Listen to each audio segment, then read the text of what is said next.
Friends, ఇటీవల రాజమండ్రిలో జరిగినటువంటి కల్తీపాల ఘటనలో ఇప్పటి వరకు 11 మంది చనిపోయినట్లు వార్తలు వస్తున్నాయి. దీన్ని బట్టి మనకు అర్థమైంది ఏంటంటే, పాలే కాదండి, మార్కెట్లో ఏ వస్తువు అయినా సరే, మనం తినడానికి ఉపయోగించేటువంటి ఏ వస్తువు అయినా సరే చాలా కల్తీ ఉంటుంది. కూరగాయలు కావచ్చు, ఈ పాలు కావచ్చు, లేకపోతే మిగతా ఏదైనా సరే కల్తీ ఉంటుంది.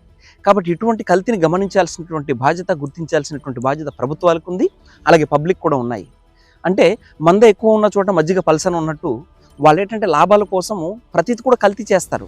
కల్తీ చేసే మనకు అమ్ముతూ ఉంటారు, మార్కెట్లోకి తీసుకొస్తుంటారు. కాబట్టి దీన్ని గుర్తించి వీటిని నిర్మూలించాల్సినటువంటి బాధ్యత అందరిపైన ఉంది. ఎందుకంటే దీనివల్ల సమాజం అంతా నాశనం అయిపోతుంది.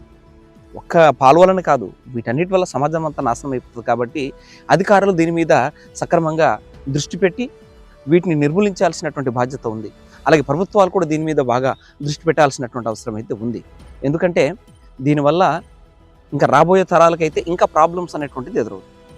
కాబట్టి ఇటువంటి దాని మీద దృష్టి పెట్టాల్సినటువంటి బాధ్యత, ప్రభుత్వాలు దృష్టికి తీసుకెళ్లాల్సినటువంటి బాధ్యత పబ్లిక్ కూడా ఉన్నాయి. కాబట్టి పబ్లిక్ కూడా దీని మీద ఒక ఉద్యమ రూపంలో ఈ కల్తీని నిర్మూలించేటువంటి కార్యక్రమంలోకి ముందుకు రావాలని నేనైతే కోరుతున్నాను. ఇది ఫ్రెండ్స్, ఈ వీడియో కనుక మీకు నచ్చినట్లయితే ఒక లైక్ చేయండి. అలాగే ఇలాంటి అమేజింగ్ ఫ్యాక్ట్స్ కోసం మన ఛానల్ని సబ్స్క్రైబ్ చేసుకోండి.